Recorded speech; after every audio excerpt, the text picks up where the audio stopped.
السلام عليكم مشاهدينا الكرام، كي دايرين؟ لاباس عليكم؟ هانيا بخير. كنتمنى نلقاكم فيديو ديالي في احسن الاحوال ان شاء الله. اليوم غادي نقدم لكم واحد الوصفه من وصفات شهيوات تسنيم، واحد الوصفه ديال الكيكات صغار، غير بيضه واحده وكاس من الدقيق. هانتوما معنا في المقادير. عندنا نصف كاس سكر، نصف كاس زيت، نصف كاس حليب، كاس عامر ديال الدقيق، عندنا واحد الخماره حمراء، واحد فانيلا، وعندنا واحد البيضه، وعندنا شويه بيصه الملحه. عندنا هاد لي مول الصغار على شكل مول العجيب هكا صغيورين. انا غندير هادو زوينين، نديروهم للوليدات الصغار هكا ولا للفطور، كيجيو رائعين. دابا غندهنوهم شويه الزبده وندير لهم شويه الدقيق باش ما يتلصقوش لنا.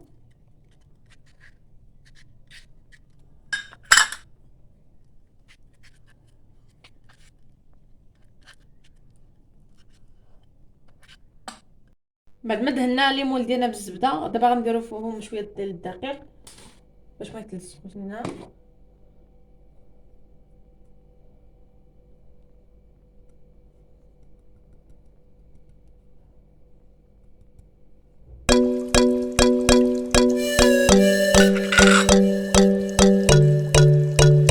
طريقه تحضير الكيكه ديالنا: نوضع ديك القبصه د الملحه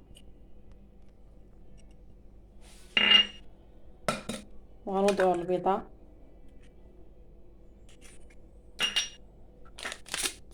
وغنضيفو الفانيلا وغنوضعو السكر. حركوا هاد العناصر مزيان.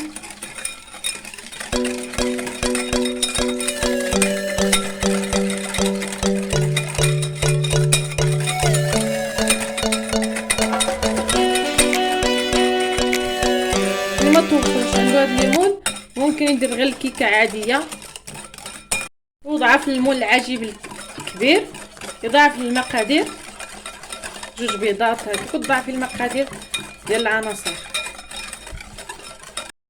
هكا كيكون القوام اللي درنا البيضه والسكر. دابا غنضيفو السوائل، غنضيفو الزيت شويه بشويه،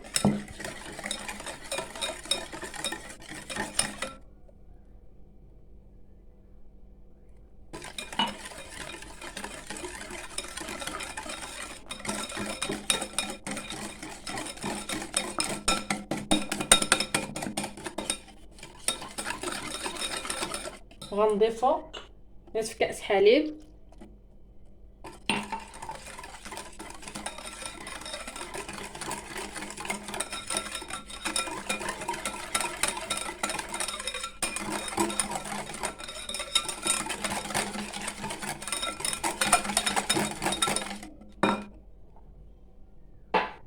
دابا غنضيفو الدقيق بشويه بشويه، وغنضيفو خميره حلوه.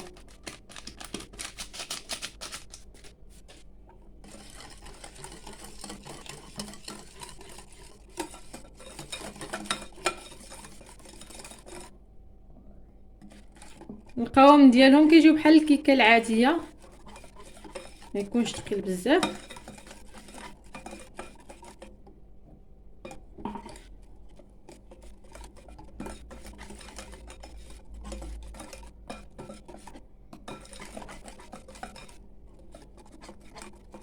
غنضيف واحد المعلقه ديال الدقيق، جا ليا شويه، خصو شويه الدقيق، والدقيق حسب النوعيه ديال الدقيق.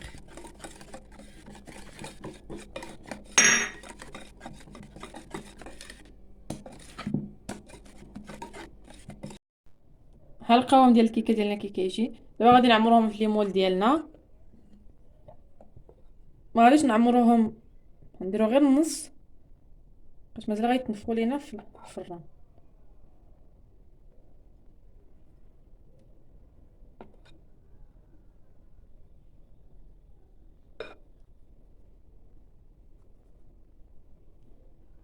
غير النص، ما نعمرهمش حتى الفوق.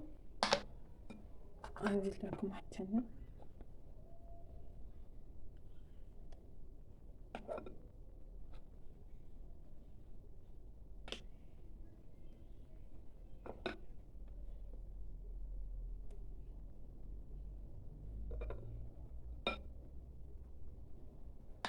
دابا حتى نسالي هادشي كله اللي باقي ليا وغادي نرجع لكم.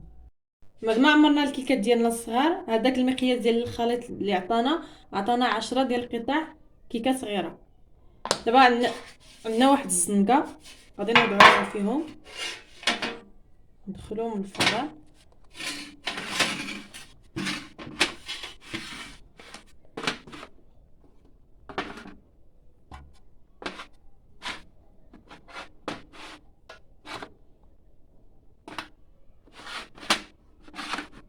دابا غادي ندخلوهم الفران يكون ساخن لمده تكون 20 دقيقه حتى 30 دقيقه كيكونوا واجدين.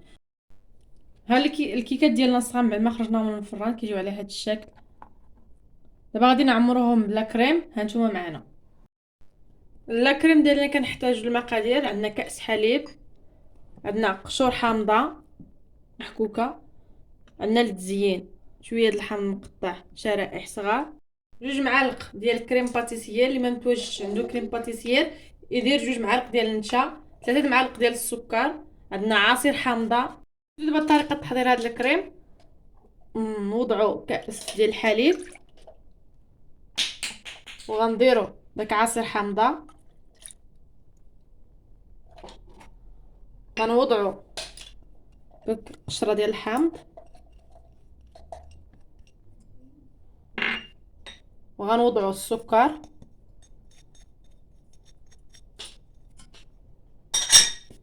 وغنضيفوا كريم باتيسير ممكن تعوضوها بالنشا.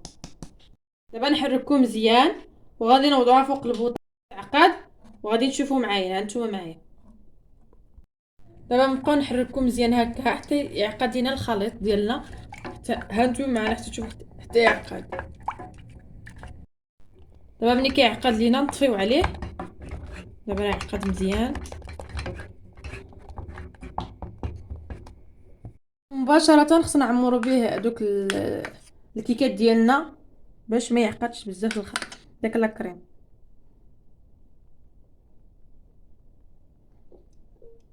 هانتوما ما يحتنسى لي هاد الكيكات كلهم ونرجع لكم. بعد ما عمرناهم بالكريمه ديالنا، دابا غادي نزينوهم بشويه ديال الحامض، وعندي شويه ديال اللوز ايفيلي. نتوما ديروا اي تزيين كتبغيو.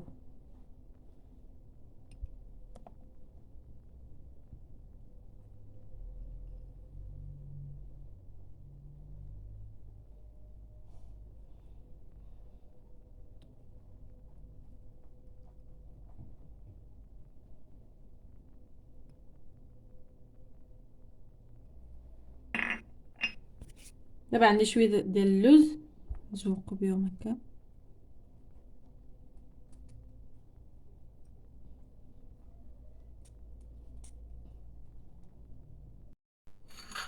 هذا هو الشكل النهائي ديال الكيكه ديالنا الصغار، كيجيو رائعين. كنتمنى ينال الاعجاب ديالكم وتجربوهم. دابا نقص معكم واحده بوحده.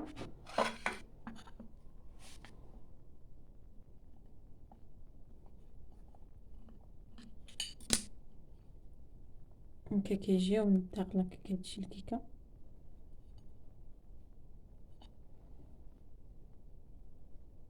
كتجي هشيشه الكيكه رطبه، كتجي لا كريم جد رائعه. كنتمنى تنال الاعجاب ديالكم وتجربوها لوليداتكم. وصلنا للنهايه ديال الفيديو ديال هذا اليوم. ما تنساونيش الا كنتوا اول مره كتزوروا قناتي ديروا واحد لايك وتفعلوا زر الاشتراك باش يوصلكم اي جديد في القناه. ومرحبا بالجميع والى اللقاء حتى وصفات اخرى ان شاء الله. مع السلامه.